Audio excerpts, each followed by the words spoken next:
My parents bought my twin sister a private college education worth $250,000, while telling me to work at the local diner. When I questioned it, Dad laughed and said, "You're not exactly Ivy League material." Later, she came to me for a job. "I just don't get it, Corinne," she said, brushing a sweaty strand of hair behind her ear. "How did everything flip like this?" I looked up from the clipboard in my hands. The warehouse space we'd converted into a catering HQ was humming in the background, orders being packed, staff prepping for a weekend wedding, laughter and pans clanging from the kitchen. "It didn't flip," I said, scribbling notes. I just kept walking in the other direction. I'm 35 now, living in Vermont, running a small but successful catering company. Most of my staff are in their 20s, and we've catered events from lakeside elopements to fancy galas at Dartmouth. If you'd told me 10 years ago I'd be here, I wouldn't have believed you. Not because I didn't think I could, but because nobody else did. Especially not my parents. My twin sister, Celeste, and I grew up in Barr, a small town in Vermont where the granite quarries are older than most of the buildings.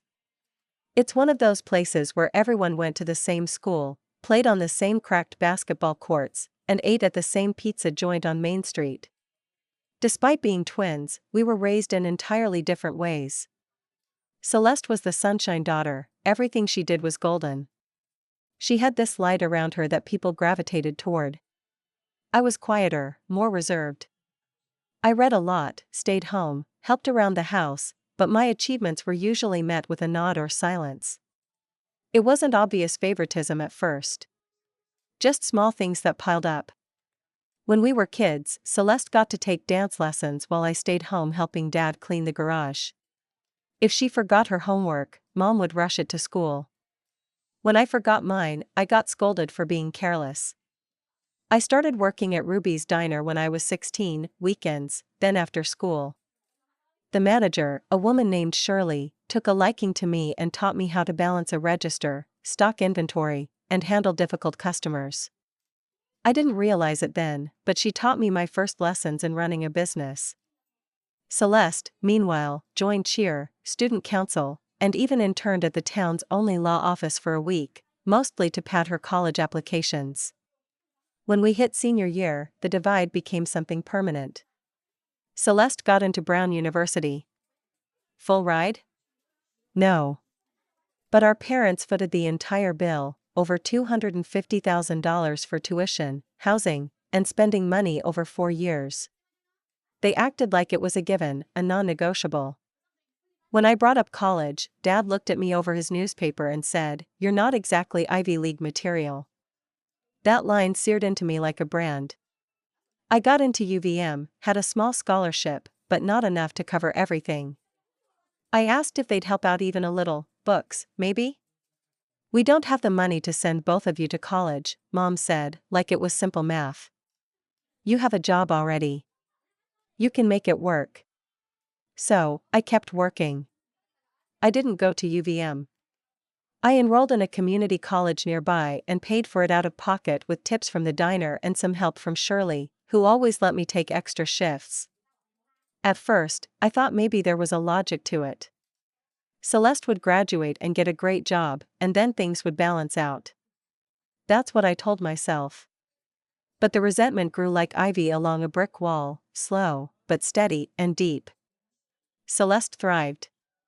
At least, it seemed like she did.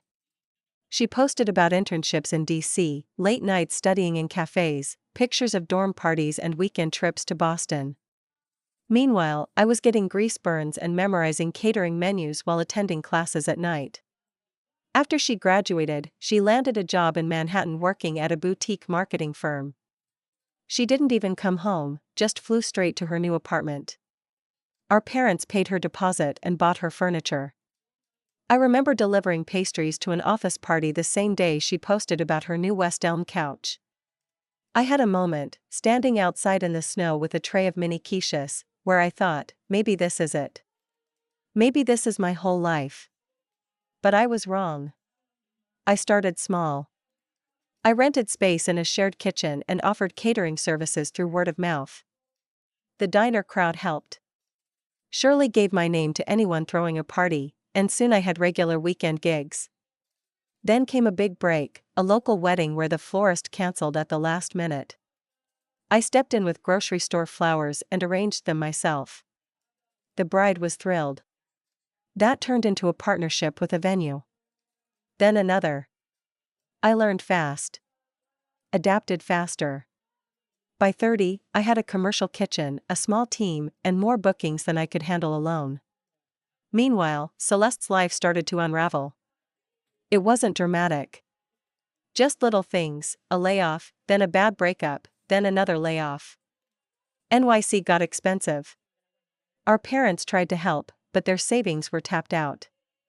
She called me one afternoon, our first real conversation in years. "Hey, Corinne.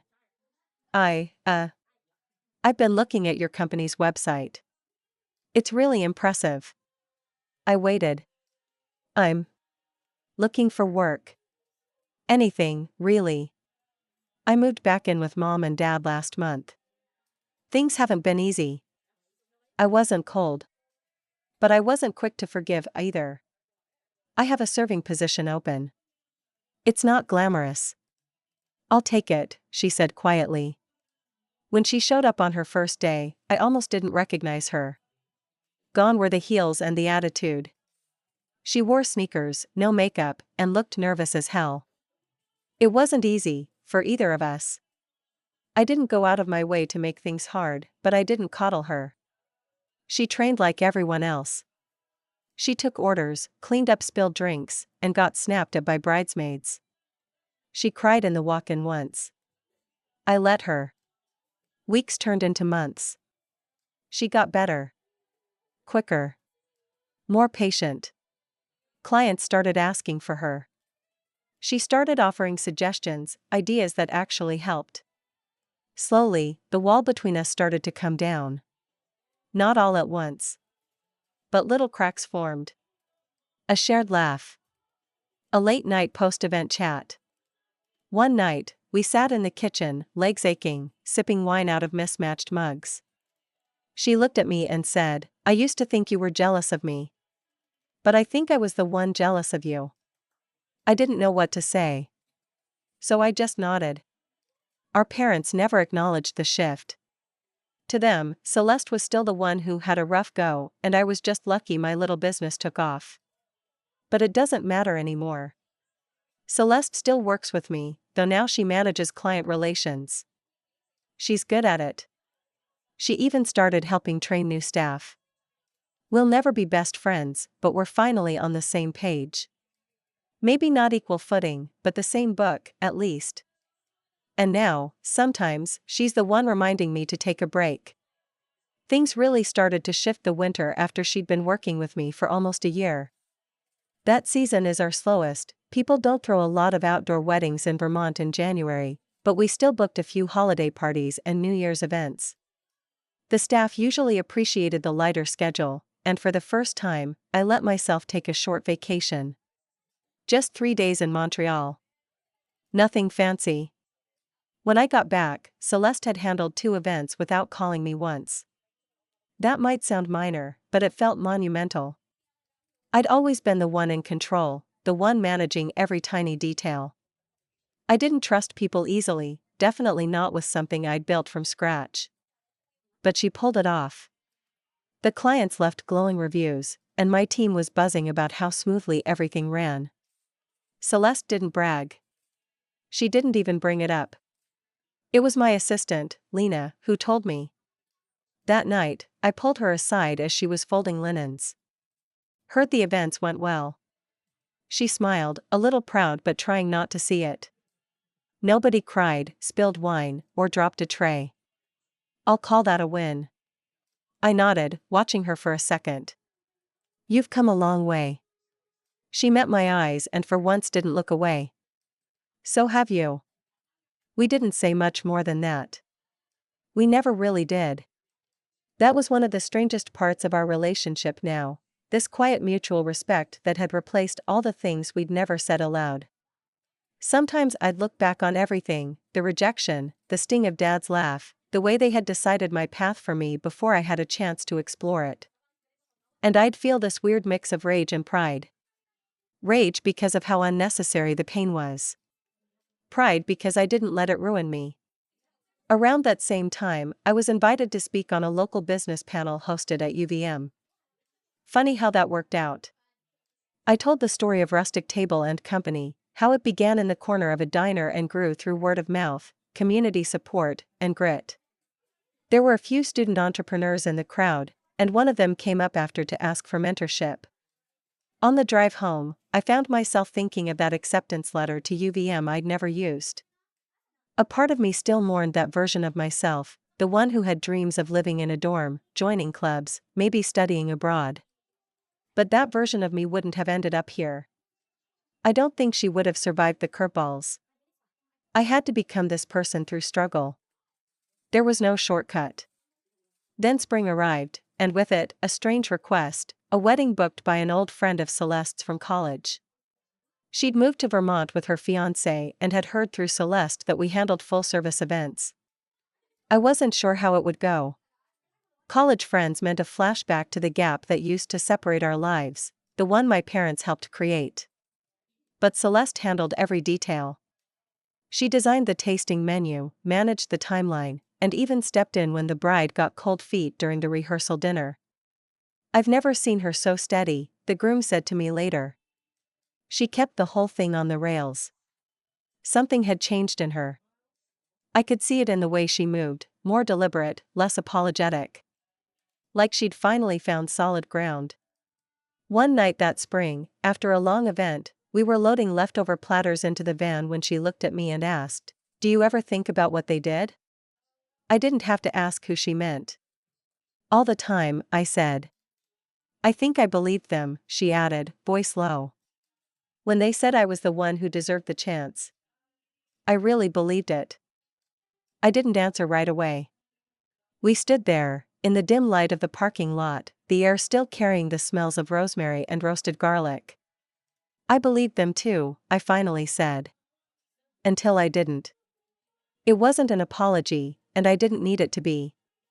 But it was the most honest thing she'd said to me in years. Our parents never talked about it. Even when they saw us working events together or overheard clients praising Celeste's attention to detail. They stayed stuck in the past, as if recognizing my success would somehow diminish their version of the family story. Mom still sent Celeste articles about job openings in New York, as if waiting for her to get back on track. Dad occasionally joked about the catering business like it was a temporary phase. "They don't really know you," Celeste said once. "Not anymore." "I'm not sure they ever did," I replied. But that didn't matter much now. My clients knew me. My staff trusted me. And for the first time in my adult life, my sister saw me as her equal, or maybe even as someone she could learn from. A few months later, Celeste came into the office early, holding a coffee and a manila folder. "I've been working on something," she said, setting it down. "It's a pitch. A rebrand. Not just visual. The whole experience, from client consultation to delivery. Streamlined, elegant, kind of boutique luxury meets Vermont charm." I raised an eyebrow. "You think we're luxury?" She grinned. "I think you are. People just don't know it yet." I flipped through the folder. It was sharp, clean mock-ups, customer flow charts, even event mood boards. She'd done her homework. "I want to help grow this," she said. "Not just work here. Build it. With you." It was a lot to take in. But it wasn't out of the blue. She'd been growing into this role for a while. This just made it official. Still, I had to ask, "Are you sure you're done chasing what they wanted for you?" She didn't hesitate. "I've finally figured out what I want. And it's not a Manhattan office with fake smiles and 70-hour work weeks. It's this. It's work that feels real." We sat in silence after that, the kind that doesn't feel empty. A few weeks later, she became a partner in the business. Not in title alone, legally, financially, operationally. She'd earned it. Slowly. The hard way. Just like me. And while our parents never acknowledged it, I think part of them saw it. At our cousin's wedding, yes, one we catered, Mom asked if I could sit with them for a minute after the cake was served. She looked tired. Older than I remembered. "You did a beautiful job," she said, almost reluctantly. "Your father and I were saying how professional it all looked." It wasn't much. But it was more than I'd ever gotten before. I thanked her, smiled politely, and went back to the kitchen. There was still food to serve. People to thank. Plates to clean. And a future still being built, one order, one event, one hard-earned moment at a time. Summer brought a new level of busyness that tested every part of our operation, and our relationship. We were booked nearly every weekend from June through September. Lakeside weddings in Burlington, barn receptions in Woodstock, corporate retreats in Kaylington. It was the kind of chaos most businesses dream of, but it also exposed every crack.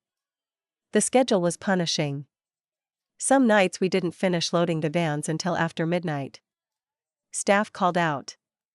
Supplies didn't arrive. Weather threw off timelines. Through it all, Celeste held her own. But we also fought. Not loudly or dramatically, but the kind of friction that builds when two people who've had an entire lifetime of imbalance suddenly find themselves on level ground. She was ambitious now, maybe too ambitious at times.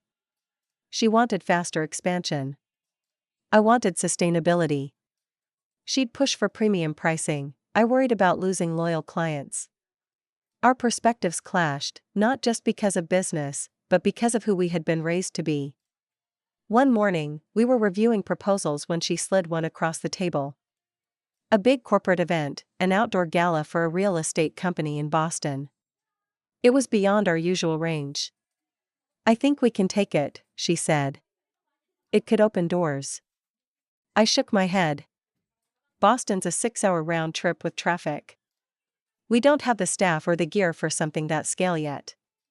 "We could rent," she said. "Contract out.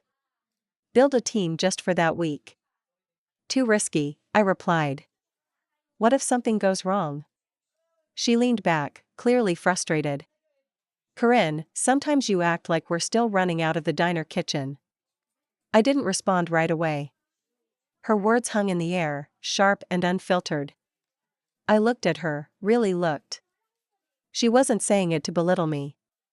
She was challenging me, the way I used to challenge our parents, except now I was the one being cautious. Conservative. "Maybe I am," I said finally. "Because I remember when we had to count every paper napkin before we ordered more." Her expression softened. "I know.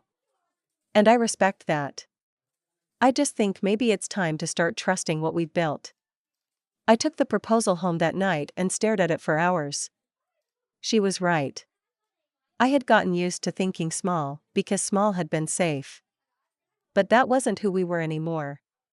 We took the Boston job. It was a logistical nightmare: permits, rentals, temporary staff, even an ice sculpture vendor who ghosted last minute. But Celeste handled the mess with a calmness that surprised even me. I focused on the kitchen, the plating, and the guest experience. She managed vendors, contracts, and a last-minute tent crisis when a storm threatened the whole event. At the end of the night, the CEO came over to shake our hands. "That," he said, "was the most seamless event we've ever hosted." The next week, inquiries doubled. Celeste and I didn't talk about it right away. We were too busy debriefing and catching up on everything we'd neglected during the Boston prep. But one afternoon, sitting at the loading dock steps after another back-to-back weekend, she nudged me. "You trusted me on that one," she said. I nodded. "Yeah. And I'm glad I did." There was a quiet satisfaction between us. We were different people now, shaped by very different paths, but somehow ending up side by side. What was more surprising, though, was how people around us started reacting. Vendors who'd worked with me for years now deferred to Celeste just as often. Some of our younger staff started coming to her for advice on their own career paths. At one event, a venue owner pulled me aside and said, "You two are one hell of a team. Sisters, right?" It hit me how strange that still sounded out loud, how, for years, sisters had felt more like a label than a relationship. But it was becoming true in ways it never had been before.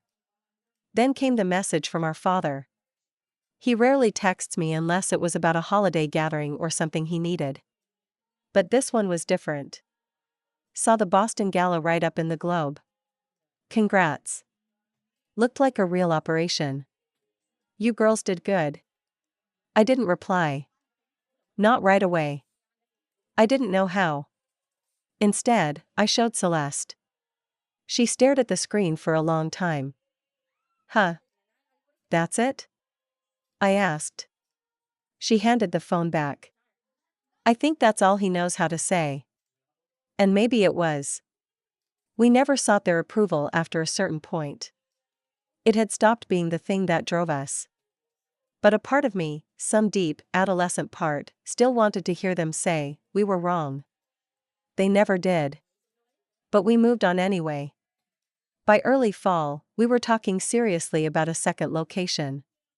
Not a massive expansion, just a satellite space in Montpelier to handle bookings in that area more efficiently. It was Celeste's idea, and she was pushing hard for it. I was warming it slowly. Think of it like this, she said one evening over takeout. The bar space is our roots. The Montpelier space? Our wings. I smiled at the way she said it. There was no pretending anymore that this wasn't a shared dream. She was in it now, not just as my sister or my employee, but as my partner in every sense that mattered. But part of me wondered. What would it mean, really, to grow beyond where we started? Would we lose the scrappy authenticity that made people trust us? Would our parents ever truly acknowledge what we'd built? And most of all, would Celeste still want this life, this rhythm, if it meant fully letting go of the one she once chased so hard? I didn't know the answers yet. As September turned the leaves golden crimson, we signed the lease on the Montpelier space. It wasn't flashy, just a mid-sized kitchen unit behind a community arts center. But it had great bones, plenty of storage, and a small office where Celeste immediately claimed a corner for her client vision boards. I let her. That space felt more like hers from the moment we walked in. We didn't make a big announcement. Just told a few vendors, updated our website, and began offering clients in central Vermont easier service. Quietly, we doubled our capacity in the span of 2 months. Celeste took to the new location with this strange mix of intensity and care. She painted the walls herself, warm neutrals with little copper accents, and personally met every new staff member we hired there. I could see how much she wanted to do this right. Not just to impress me or prove something to our parents. She'd let that go. It was about the business now. And, in her own way, it was about belonging. There was a moment late one Tuesday night that stuck in my mind. We had just wrapped a midweek charity dinner in Montpelier. Not a huge event, maybe 60 people, but complex. Dietary restrictions, tight setup schedule, live musicians who showed up late. It had the makings of a disaster, but somehow everything clicked. After we cleaned up, Celeste and I sat on the back steps of the building with leftover dessert cups, lavender panna cotta, her idea. I've been thinking, she said, staring at the stars. About writing a thank you letter to Shirley. I blinked. From the diner? Yeah. I mean, if she hadn't taken you in, none of this would have happened. She saw you when no one else did. It stopped me in my tracks. I'd always known that, in some unspoken way. But hearing Celeste say it out loud, acknowledging how I got here, not just that I was here, meant something. She passed a few years ago, I told her. Heart attack. I went to the funeral. Her niece remembered me. Celeste nodded slowly, eyes wet. I wish I'd thanked her too. There wasn't much to say after that. We just sat there, panna cotta melting slowly in our plastic cups, the cool night air pressing in. The next few months were full of motion. More events. More hires. A quiet rhythm forming between our two spaces. I'd start the mornings in bar, check inventory, and meet with kitchen leads. Celeste handled Montpelier most days, building new relationships with vendors and handling client consults. She was good at it. Better than I ever was, if I'm honest. People trusted her. She had a way of making even the most difficult bride feel heard. But with growth came strain. Our parents, who'd been mostly quiet since the Boston job, started asking questions. At Thanksgiving, Mom asked if Celeste had thought about maybe getting back into a real career now. Celeste didn't answer right away. Just took a sip of cider and said, "This is a real career, Mom." Dad, ever subtle, added, "Well, just don't let yourself get too comfortable. You're still young. Lots of options out there." I wanted to speak up. I wanted to defend her like I'd always wished someone would have defended me. But I didn't have to. Celeste looked right at them, calm and steady. "I'm not looking for options anymore. I'm building something. With Corinne. And I'm proud of it." They didn't say much after that. Not until dessert, when Dad made a joke about the pumpkin pie being surprisingly good for a catered dish. I didn't laugh. Neither did Celeste. That night, as we washed dishes together back at my place, she said, "You know, I think they still think this is your business and I'm just tagging along." "Let them," I said. "We know better." It was true. She'd earned every inch of her place here. But it still hurt, in a quiet way, that they refused to see it. That they still viewed our lives through the lens of who we were at 18, rather than who we'd fought to become. By January, we were deep in planning for the next season. A new venue partnership opened up in Middlebury, and Celeste pushed for us to expand our team again. "We'll need someone who can float between both locations," she said, scrolling through applications. "A senior event coordinator who gets both our styles." She paused, then looked up. "And maybe someone to take over some of your day-to-day life." I raised an eyebrow. "Trying to push me out already?" She laughed. "No. But you haven't taken a real break in over a decade. You're going to burn out if you don't give yourself room to breathe." I didn't say anything, but I thought about it that night. She was right. I'd built my entire life on work. On proving I was worth something. But now that we had, I didn't know what to do with the space that success opened up. Who was I if I wasn't constantly chasing something? The idea of stepping back terrified me. But maybe it was time to start thinking about more than just the next event. We hired the coordinator a few weeks later, May, mid-30s, sharp, organized, and surprisingly calm under pressure. Celeste took the lead on training her. Watching them work together reminded me of how much this business had evolved. It was no longer just mine. And that was a good thing.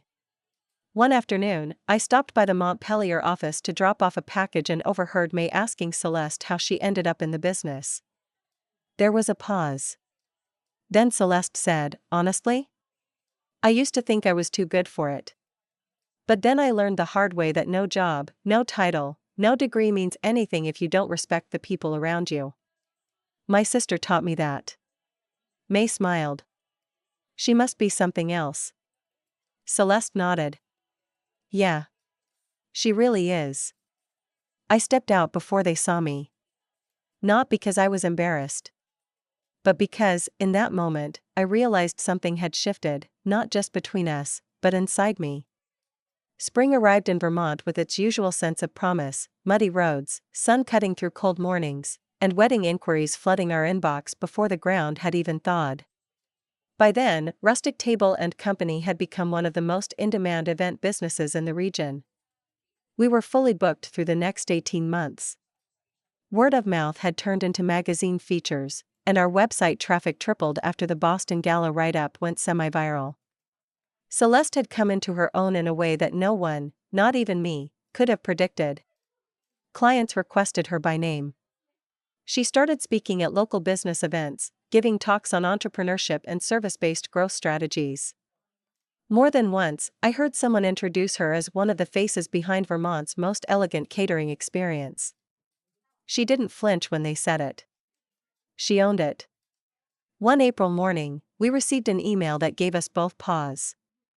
Subject line: Reunion Catering Inquiry, Bar High School Class of 2008. It was our graduating class. Our 20-year reunion.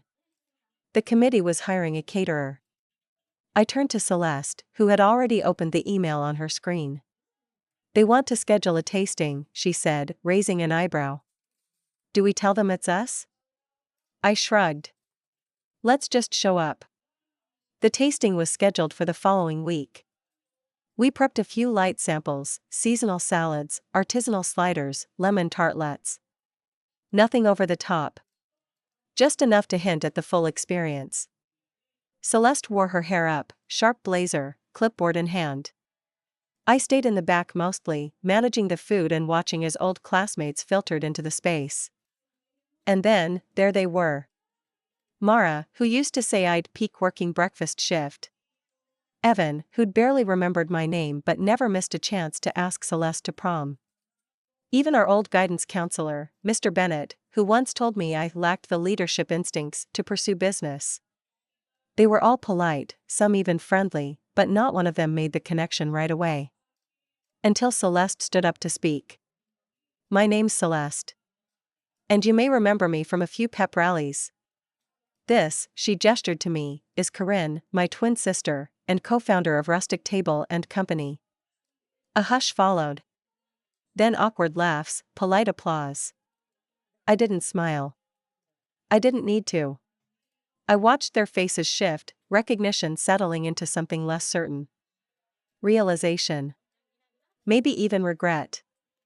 Afterward, Mara approached us, wine glass in hand. So you're both running this? I nodded. Every detail. She blinked. Wow. It's really impressive. I mean, who would have guessed? Celeste cut in, smooth and warm. Most people didn't. We booked the reunion. And we didn't give them a discounted rate.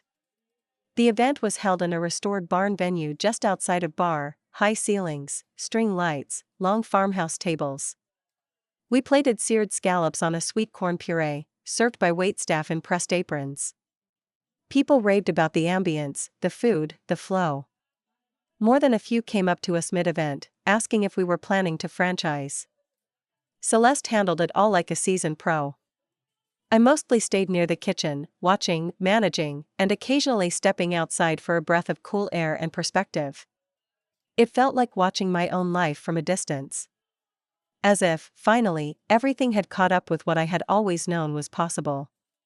Later that night, as we were packing up the last of the glassware, I heard someone call my name. It was Mr. Bennett. Still wore the same corduroy jacket. Corinne, he said, squinting like he needed confirmation. I just wanted to say. You've really built something special here. Never saw you as the entrepreneurial type, but clearly I was wrong. He chuckled awkwardly, then added, you should come back to speak at the school sometime. The students would benefit from hearing your story. I gave a small nod. Maybe. It was enough. The next week, we received a formal request to speak at a Career Week panel for Bar High. Celeste raised an eyebrow when she read it. Do we go? I think we do, I said. But we bring our staff. Let them see the whole picture. We did. And it was the first time I saw the impact of what we'd built, not just in the event space, but beyond it. Celeste told the story of leaving New York and rediscovering work with purpose. I told mine, about being dismissed, overlooked, underestimated, and building something anyway. We weren't trying to prove a point anymore. But the point had been made. The real satisfaction didn't come from rubbing success in anyone's face. It came from knowing that our work, our existence, was undeniable. That every assumption, every backhanded comment, every moment our parents or community bet against me had led to this quiet, grounded triumph. And speaking of our parents, one Sunday, Celeste invited them to a spring tasting we hosted for a few high-profile clients. They sat at the back table, watching quietly. Mom said little, mostly sipped wine. Dad complimented the lamb. Neither said much about the business until the end, when Dad turned to Celeste as they were leaving. "You were always smart," he said. "But you stuck with something for once. Proud of you for that." Then he looked at me, hesitated, as if he was about to say something, and stopped. "I didn't push. Celeste did. Corinne built this, you know," she said, firm. "I joined her. I learned from her. You never gave her credit, and you should've." Our parents were quiet. Then Dad nodded. "Well. Good job, both of you." It wasn't an apology. But it was something. On the drive home, I thanked her. "Don't," she said. "You carried enough weight alone. It's my turn." And that was the most satisfying revenge of all, not shouting, not screaming, not even hearing you were right from people who refused to say it. Just standing side by side with the sister who finally saw me. And the world that finally did too.